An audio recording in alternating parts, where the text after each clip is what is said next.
گناہ کا ایک نقصان اور ہے، گناہ کرنے والے کی زندگی میں پیسہ آ سکتا ہے، دولت آ سکتی ہے، شہرت آ سکتی ہے، نام کما سکتا ہے، مگر سکون کبھی نہیں آ سکتا ہے۔ وہ دولت کمائے گا پھر بھی راتوں میں اس کو نیند نہیں آئے گی، اس کے بچے اس کے نافرمان ہو جائیں گے، اس کی بیوی اس سے بے وفائی کرے گی، اس کے گھر میں دولت ہوگی، شہرت ہوگی، سب کچھ ہوگا، مگر چین اور سکون نہیں ہوگا۔ اسی لیے اللہ قرآن میں کہتا ہے وَمَنْ أَعْرَضَ عَنْ ذِكْرِي فَإِنَّ لَهُ مَعِيشَةً ضَنْكًا۔ وہ لوگوں جو میرے ذکر سے منہ موڑے گا، جو میری شریعت کو چھوڑ دے گا، ہم اس کی زندگی سے سکون کو ختم کر دیں گے۔ وَنَحْشُرُهُ يَوْمَ الْقِيَامَةِ أَعْمَى، اور قیامت کے دن ہم اس کو اندھا بنا کر کے اٹھائیں گے۔ قَالَ رَبِّ لِمَ حَشَرْتَنِي أَعْمَى، وہ بندہ کہے گا اے اللہ تو مجھ کو اندھا بنا کے کیوں اٹھا رہا ہے، میں تو دنیا میں اچھا بھلا دیکھا کرتا تھا۔ اللہ فرمائے گا قَالَ كَذَلِكَ أَتَتْكَ آيَاتُنَا فَنَسِيتَهَا وَكَذَلِكَ الْيَوْمَ تُنْسَى۔ اللہ فرمائے گا میرے بندے میری آیتیں تیرے سامنے پڑھی جاتی تھی، تو دیکھ کر کے اندیکھا کر دیتا تھا، تو اندھا بن جاتا تھا، تو مجھ کو بھول گیا، میں تجھ کو بھول گیا۔ تو گناہ کرنے سے سکون ختم ہوتا ہے۔ اور ایک بڑا خطرناک پوائنٹ بتا رہا ہوں، نوٹ کر لو، گناہ کا ایک بہت بڑا نقصان بتا رہا ہوں، گناہ کرنے والا نیکی سے محروم ہو جاتا ہے۔ آج کے دور میں کوئی کہتا ہے صاحب فجر میں نیند نہیں کھلتی، کیوں نہیں کھلتی بھائی؟ تم کو 3 بجے کٹیہار سے ٹرین پکڑنی ہے، گوہاٹی جانا ہے، بنارس جانا ہے، دلی جانا ہے، تو 2 بجے اڑ جاتا ہے اور اپنے گھر سے نکلتا ہے کہ مجھے کٹیہار 1 گھنٹہ پہلے نکلنا ہے، ٹرین مجھے پکڑنی۔ کیسے اڑ جاتا ہے؟ فجر میں نہیں اٹھتا ہے۔ کیوں نہیں اٹھتا ہے؟ گناہ کی وجہ سے اللہ تجھے فجر کی نماز سے محروم کر رہا ہے۔ یاد رکھو میرے بھائی، جب انسان گناہ کرتا ہے اللہ تعالیٰ اس سے اچھے کام کی توفیق چھین لیتا ہے۔ اور بڑے پوائنٹ کی بات بتا رہا ہوں، اگر اللہ تعالیٰ آپ سے اچھا کام لے رہا ہے، مسجدوں میں آپ پیسہ دے رہے ہیں، مدرسوں میں آپ چندہ دے رہے ہیں، علماء کے اوپر آپ خرچ کر رہے ہیں، دین کے اوپر آپ خرچ کر رہے ہیں، کتابیں چھپوا کے بانٹ رہے ہیں، غریبوں کی مدد کر رہے ہیں، تو اللہ کا شکر ادا کیجئے۔ اللہ آپ سے کام لے رہا ہے، یہ سب کے بس کی بات نہیں ہے، اللہ آپ سے اپنے دین کا کام لے رہا ہے۔ انسان جب گناہ کرتا ہے اللہ تبارک و تعالیٰ اسے نیکی سے محروم کر دیتا ہے۔ جنگ تبوک کا موقع یاد کرو، اسلام کے اندر ایک ایسی جنگ بھی لڑی گئی، دشمن سے کوئی لڑائی نہیں ہوئی، کوئی جنگ نہیں ہوئی، مگر اللہ کے نبی کے دور میں جو لڑائیاں اور جو جنگیں ہوئیں اس میں غزوہ تبوک کا نام آپ کو بہت آگے آگے نظر آئے گا۔ یہ وہ جنگ تھی جس میں اللہ کے نبی نے صحابہ کرام کو، اللہ تعالیٰ نے ایمان والوں کے ایمان کو پرکھ لیا تھا۔ 700 کلومیٹر کا سفر کرنا تھا، مدینہ سے 700 کلومیٹر دور جانا تھا، اور اس دور کی سپر پاور سے مقابلہ کرنا تھا، رومن امپائر سے مقابلہ کرنا تھا۔ اللہ کے نبی کی عادت تھی جب لڑائی کے لیے گھر سے نکلتے تھے تو صحابہ کو صحیح ڈائریکشن نہیں بتاتے تھے، پورب جانا ہوتا تھا کہتے تھے پچھم جانا ہے، اتر جانا ہوتا تھا کہتے تھے دکھن جانا ہے۔ اللہ کے پیارے نبی صحیح ڈائریکشن نہیں بتاتے تھے، مگر جنگ تبوک ایک ایسی جنگ ہے اللہ کے نبی نے بالکل صحیح ڈائریکشن بتایا تھا اور کہا تھا اے میرے صحابہ ہمیں تبوک جانا ہے، ہمیں مدینہ سے 700 کلومیٹر دور جانا ہے، ہمیں اس راستے پر جانا ہے۔ گرمی کا موسم تھا، کھجوروں کے پکنے کا ٹائم تھا، اس جنگ میں بہت سارے منافق لوگ نہیں گئے، بہت سارے منافق لوگ نہیں گئے، 2-4 سچے مسلمان بھی نہیں گئے اپنی کاہلی کی وجہ سے، انہوں نے بعد میں اللہ سے توبہ کر لی، لیکن جو منافق لوگ تھے، جو بے ایمان لوگ تھے، جو کام چور لوگ تھے، جو اللہ اور اس کے رسول کو دھوکہ دینے کی کوشش کرتے تھے، جب اللہ کے نبی واپس آئے تو اب یہ آ کے بہانہ کر رہے، کوئی لنگڑا کے آ رہا ہے، اے اللہ کے نبی میری تو پیر میں بہت درد تھا میں اس لیے نہیں جا پایا، اور اے اللہ کے نبی میرے پاس پیسہ نہیں تھا، میرے پاس یہ نہیں تھا، میرے پاس وہ نہیں تھا۔ اللہ کے نبی کہتے تھے اچھا بھائی چلو ٹھیک ہے جاؤ جاؤ، تم کو معاف کیا، تم کو معاف کیا، اللہ کے نبی کہہ کے نظر انداز کر دیتے تھے۔ نبی نے تو معاف کر دیا، نبی نے نظر انداز کر دیا، مگر قرآن میں اللہ نے ان منافقوں کی پول کھول دی۔ اللہ نے فرمایا وَلَوْ أَنَّهُمْ أَرَادُوا الْخُرُوجَ لَأَعَدُّوا لَهُ عُدَّةً، اے میرے نبی اگر یہ منافق لوگ آپ کے ساتھ جانا چاہتے تو تیاری کرتے، انہوں نے کوئی تیاری نہیں کی، یہ کوئی تیاری انہوں نے نہیں کی، اس کا مطلب کہ یہ جھوٹ بول رہے ہیں، یہ کام چور لوگ ہیں، یہ اللہ کی عبادت سے بھاگنے والے لوگ ہیں۔ وَلَوْ أَنَّهُمْ أَرَادُوا الْخُرُوجَ لَأَعَدُّوا لَهُ عُدَّةً وَلَكِنْ كَرِهَ اللَّهُ بِعَاثَهُمْ فَثَبَّتَهُمْ۔ اے نبی ان منافقوں کو اللہ تعالیٰ نے محروم کر دیا، یہ چاہتے تب بھی آپ کے ساتھ جا نہیں سکتے تھے، اللہ نے ان کو بٹھا دیا۔ میرے بھائی اگر فجر کی نماز کے لیے آپ کو اگر اٹھنے کا ارادہ ہوتا، 5:30 بجے فجر کی اذان ہونے والی ہے، 5:15 بجے کا آپ اپنے موبائل پر الارم سیٹ کرتے اور 5:15 بجے اٹھ کر کے آپ مسجد میں آتے، جب مؤذن الصلاۃ خیر من النوم کی آواز دیتا آپ کے کانوں میں وہ آواز پڑتی۔ جب آپ نے ارادہ ہی نہیں کیا، جب آپ کا من ہی نہیں تھا، جب آپ نے اس کے بارے میں سیریس اس کو لیا ہی نہیں، تو اللہ آپ سے اس کی توفیق کیوں دے گا؟ اسی لیے حضرت فضیل ابن عیاض کہا کرتے تھے کہ اگر تم رات میں تہجد کی نماز نہ پڑھ سکو اور نیکی کا کام نہ کر سکو تو ذرا غور کرنا، فَعْلَمْ أَنَّكَ مُقَبَّلٌ قَبَّلَتْكَ ذُنُوبُكَ، تو سمجھ لینا کہ تمہارے گناہوں نے تم کو جکڑ لیا ہے، تم اپنے گناہوں کے بندھن میں بندھے ہوئے ہو۔ میرے بھائیوں اپنے آپ کو گناہوں کے بندھن سے مکت کرو، جب تک گناہوں کے بندھن میں ہم بندھے رہیں گے اللہ تعالیٰ نیکی کی توفیق ہم کو نہیں دے گا۔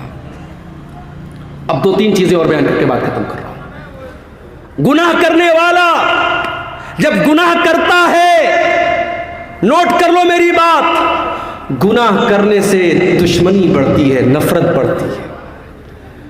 2 دوستوں میں درار پیدا کیوں ہوتی ہے؟ گناہ کی وجہ سے۔ 2 رشتہ داروں میں پھوٹ کیوں پڑتی ہے؟ گناہ کی وجہ سے۔ اللہ کے نبی فرماتے ما تواد اسنانی، جب 2 لوگ ایک دوسرے سے محبت کرتے ہیں، جب 2 لوگ ایک دوسرے سے دوستی کرتے ہیں، تعلق قائم کرتے ہیں، جب 2 لوگ ایک دوسرے سے محبت کرتے ہیں، ان کے درمیان نفرت تب پیدا ہوتی ہے جب دونوں میں سے کوئی ایک اللہ کو ناراض کرتا ہے، جب کوئی گناہ کا کام کرتا ہے تو دوستی ٹوٹ جاتی ہے۔ ایک مثال دوں آپ کو، رمضان آنے والا ہے، رمضان کے اندر ایک رات ہے شب قدر۔ ایک رات کی فضیلت یہ ہے 1000 مہینوں سے بہتر ہے۔ 1000 مہینے میں کیلکولیٹ کرو گے کیلکولیٹر پر 84 سال، کیا مطلب ایک رات میں قرآن پڑھو گے ثواب ملے گا 84 سال قرآن پڑھنے سے بھی زیادہ۔ ایک رات نماز پڑھو گے 84 سال نماز پڑھنے سے زیادہ ثواب ملے گا۔ یہ شب قدر کی فضیلت ہے۔ اب میں آپ سے پوچھتا ہوں کون سی رات شب قدر ہے؟ مولوی صاحب نہیں پتا، اتنا پتا ہے رمضان کے آخری عشرے کی کسی ایک رات میں ہے، لیکن کون سی رات ہے نہیں پتا۔ جانتے ہو شب قدر کون سی رات ہے؟ یہ علم اللہ تعالیٰ دنیا میں اتارنے والا تھا، مگر 2 صحابی آپس میں لڑ پڑے تو اللہ تعالیٰ نے اس علم کو اٹھا لیا۔ اگر وہ نہ لڑے ہوتے اور آپس میں اختلاف نہ کیا ہوتا انہوں نے شب قدر کے بارے میں، تو اللہ تعالیٰ ایگزیکٹ بتا دیتا کہ 25ویں رات شب قدر ہے یا 27ویں رات شب قدر ہے یا 23ویں رات شب قدر ہے۔ 2 لوگوں نے جھگڑا کیا، اللہ نے شب قدر کا علم اٹھا لیا۔ اختلاف ہمیشہ جب انسان گناہ کرتا ہے تو اختلاف پیدا ہوتا ہے میرے پیارے ساتھی۔ اسی لیے اللہ کے نبی جب نماز کھڑی ہوتی تھی صحابہ کرام سے کہا کرتے تھے اقیموا صفوفکم، اے میرے صحابہ نماز صحیح کر لو، صفیں درست کر لو، اے میرے صحابہ اپنی صفوں کو درست کر لو، لتقیمن صفوفکم او لیخالفن اللہ بین قلوبکم، اے میرے صحابہ تم اپنی صفوں کو سیدھا نہیں کرو گے تو اللہ تعالیٰ تمہارے دلوں کے بیچ میں دوری پیدا کر دے گا۔ یعنی ایک سنت آپ چھوڑیں گے نماز کے اندر، اگر سب کو سیدھا نہیں کریں گے اور قدم سے قدم اور کندھے سے کندھا ملا کے کھڑے نہیں ہوں گے تو اللہ تعالیٰ دل میں دوری پیدا کر دے گا۔ اور آج دوری پیدا ہو گئی ہے میرے بھائی۔ ویڈیو دیکھا آپ نے فیس بک کے اوپر، یوٹیوب کے اوپر ویڈیو آ گیا ہے، ایک مسلمان کو چند نوجوان پکڑتے ہیں، جیسے آج کل بہت سارے مسلمانوں کو موب لنچنگ کے لیے پکڑ کے ان سے نعرے لگوائے جاتے ہیں۔ ایک مسلمان کو پکڑ کے کہتے ہیں تو بتا اعلیٰ حضرت کو مانتا ہے کہ نہیں مانتا ہے، تو بتا تو فلاں فلاں کو کافر مانتا ہے کہ نہیں مانتا ہے۔ اس کے منہ سے زبردستی یہ نعرہ نکلواتے ہیں اور تب اس کو جانے دیتے ہیں یہ مسلمان کے ساتھ کر رہا ہے۔ ایک مسلک کا عالم گرفتار ہوتا ہے دوسرے مسلک کا، کہ لوگ خوشی مناتے ہیں کہ چلو اچھا ہوا دوسرے مسلک کا عالم گرفتار ہوا۔ لگے گی آگ تو گھر اور بھی آئیں گے زد میں، یہاں پہ صرف ہمارا مکان تھوڑی ہے میرے بھائی۔ جب نفرت کی آگ لگے گی تو دوسروں کے گھر بھی جلیں گے، صرف ایک انسان کا گھر نہیں جلے گا۔ اگر آج جماعت اہل حدیث کا کوئی عالم اگر مصیبت میں ہے اور دوسرے مسلک کے لوگ خوشی منا رہے ہیں، صاحب چلو اہل حدیثوں کا مولوی گرفتار ہو گیا اور مصیبت میں پھنس گیا، تو آج ہم نے دیکھا ابھی حال میں معاملہ پیش آیا، مفتی سلمان اظہری صاحب جو ہے ممبئی کے بریلوی مسلک کے عالم ہیں، ہمارا ان سے عقیدے کا اختلاف ہے، مسلک کا اختلاف ہے، لیکن وہ اپنی جگہ ہے، لیکن بہرحال وہ مسلمانوں کے ایک جماعت کے عالم ہیں۔ ان کو ابھی جوناگڑھ کے اندر انہوں نے ایک بیان میں ایک شعر پڑھا تھا، اس شعر کی وجہ سے ان کو اریسٹ کر لیا پولیس نے، حالانکہ ضمانت مل گئی ہے، فی الحال وہ رہا ہو گئے، لیکن ابھی کیس چل رہا ہے۔ میرے بھائیوں یہ حالات ہیں، یہ حالات ہیں۔ ڈاکٹر ذاکر نائک کے اوپر مسائل آئے، مصیبتیں آئیں، آج وہ بیچارے انڈیا کے باہر ہیں، ان کو لے کر کے کتنے لوگوں نے بڑی خوشی منائی کہ چلو بھائی ڈاکٹر ذاکر نائک اریسٹ ہو گئے، باہر چلے گئے اور انڈیا سے باہر چلے گئے، لوگوں نے خوشی منائی، ان کا ادارہ بند ہو گیا، ان کا اسکول بند ہو گیا، ان کا چینل بینڈ کر دیا، لوگوں نے خوشی منائی تھی۔ میرے پیارے ساتھیوں، یہ آپس میں نفرت اور عداوت کیوں پیدا ہوتی ہے؟ جب انسان گناہ کرتا ہے، گناہوں کی وجہ سے انسان کے دل میں دوریاں پیدا ہوتی ہیں۔ اور جانتے ہو ایک نقصان اور ہے گناہ کا، جب انسان گناہ کرتا ہے تو اس کے بیوی اور بچوں کے اخلاق پر بھی اثر پڑتا ہے۔ بچے نافرمان کیوں ہیں؟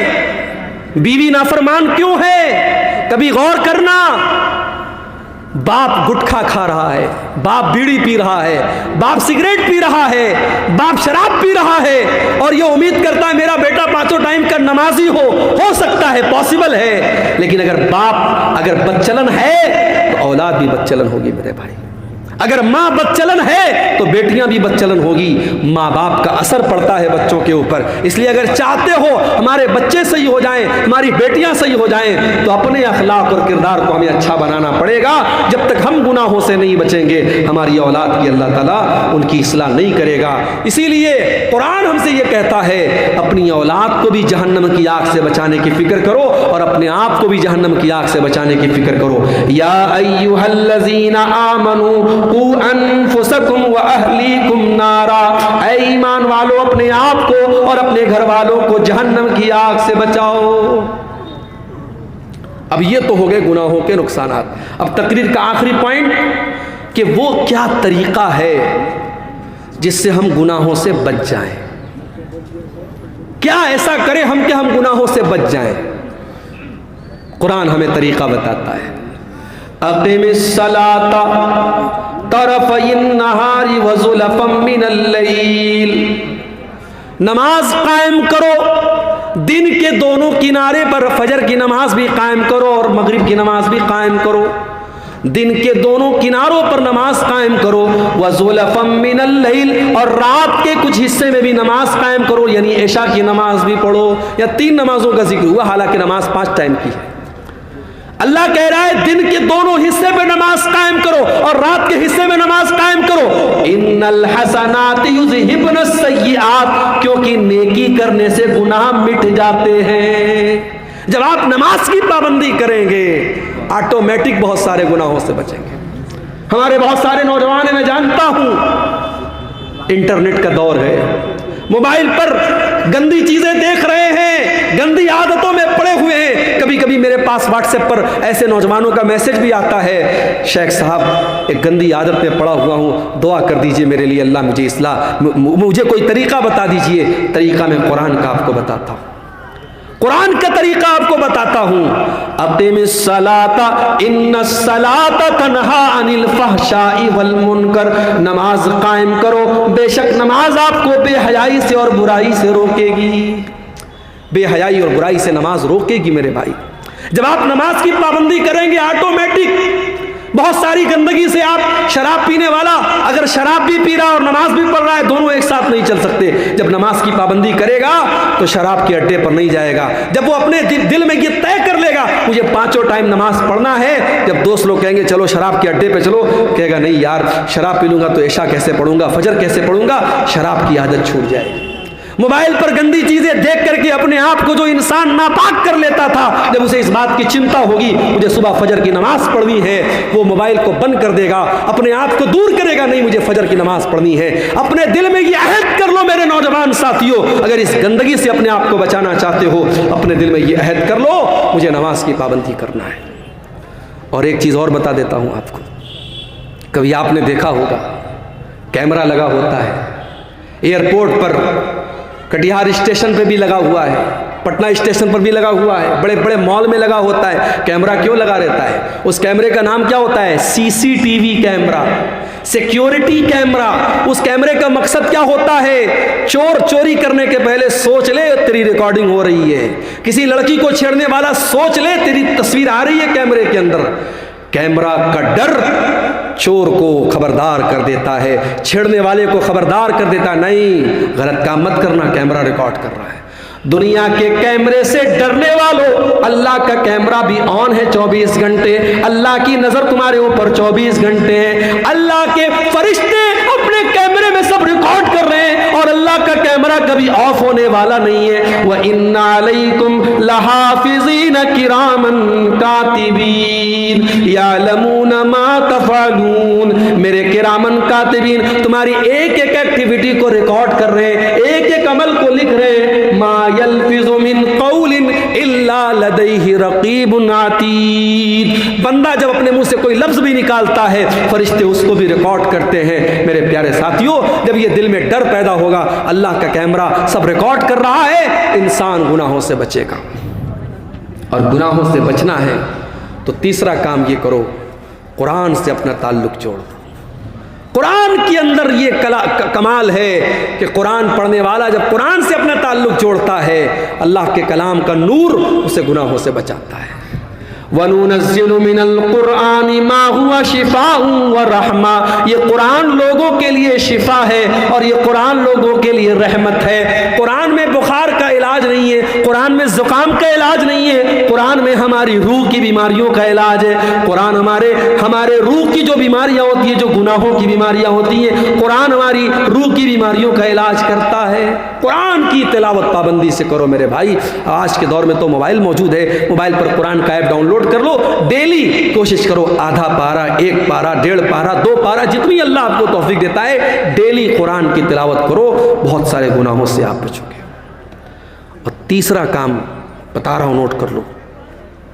الصدقۃ تطفئ غضب الرب. صدقہ خیرات کرنے سے اللہ تعالیٰ کی ناراضگی دور ہوتی ہے. اپنی عادت بنا لو. زکوٰۃ تو جو دینا ہے 1 لاکھ روپیہ اللہ نے مجھے دیا، مجھے 2,500 زکوٰۃ دینا ہے. 1 کروڑ دیا ہے، 2.5 لاکھ دینا ہے، وہ تو زکوٰۃ ہے. صدقہ خیرات.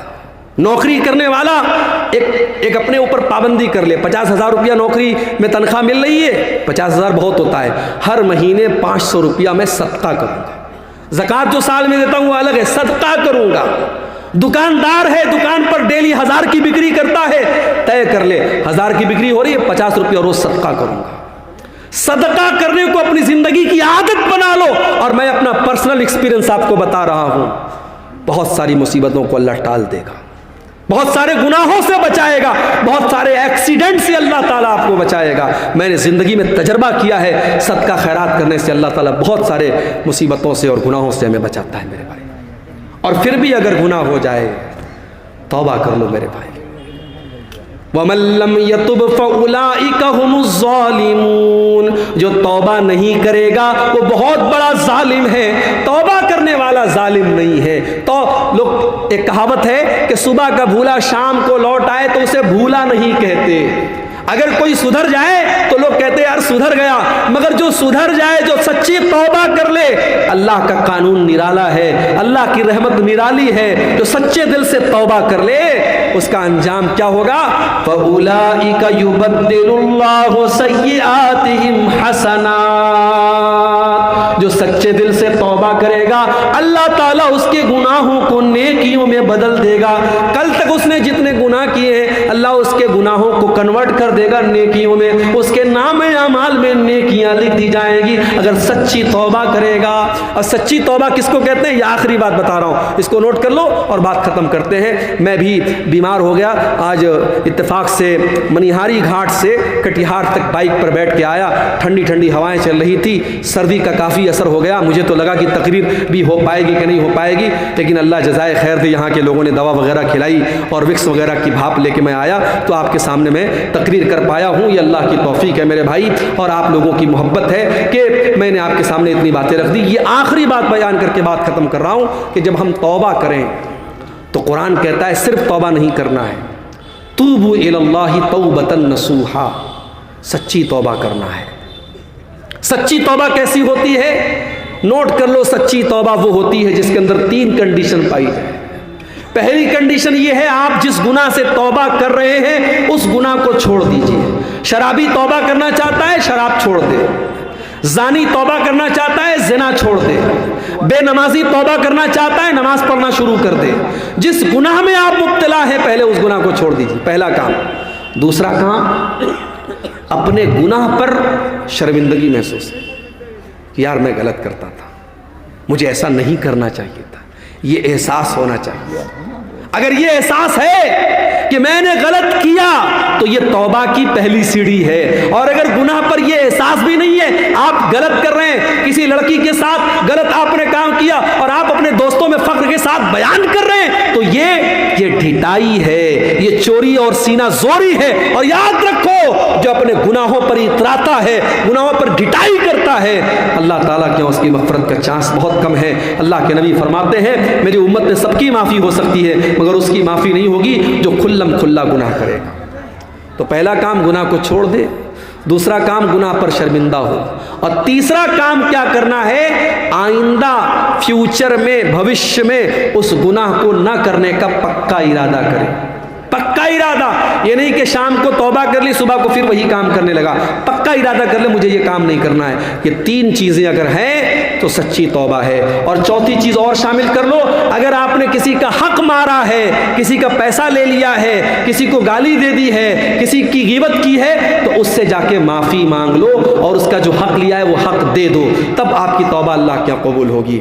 آخر میں یہ گزارش کروں گا میرے بھائیوں, آپ جانتے ہیں یہ ہمارا جو جلسہ ہے یہ مدرسہ تحفیظ القرآن مدرسہ اسلام